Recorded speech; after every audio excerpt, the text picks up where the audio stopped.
පිංකි කප් cake. අද මම හදන්න යන්නේ මගේ යාළුවෙක්ගෙන් ආපු ඕඩර් එකක්.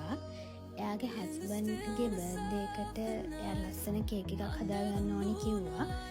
ඉතින් මම එයාගේ ඕඩර් එක බාරගෙන මේ විදියට එයාගේ ඕඩර් එක ලස්සනට හදන්න මම ලෑස්ති වුණා. ඉතින් සුපුරුදු පරිදි මේ විදියට කේක් එක හදාගත්තා.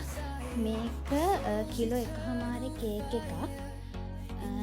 රිබන් කේක් ටයිප් එකකට තමයි මම මේක හැදුවේ. පින්ක් ඇන්ඩ් ග්‍රීන් විදියට තමයි හැදුවේ.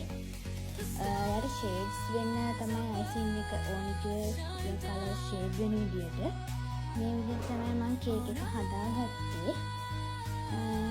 මේ තියෙන එක හදලා ඉවරලා මම ලස්සන වීඩියෝ එක. කොහොමද මේ කේක් එක ලස්සනයිද? කමෙන්ට්ස් වලින් කියන්න. thank you ඉතින් මට මේ ඕඩර් එක බාර දුන්නට. අන්තිමට තියෙනවා ඉතින් යාළුවගෙන් හම්බෙච්ච ලස්සන කමෙන්ට් එක, රිවිව් එක. ඉතින් මගේ page එක follow කරන්න, TikTok එකක් follow කරන්න. thank you very much.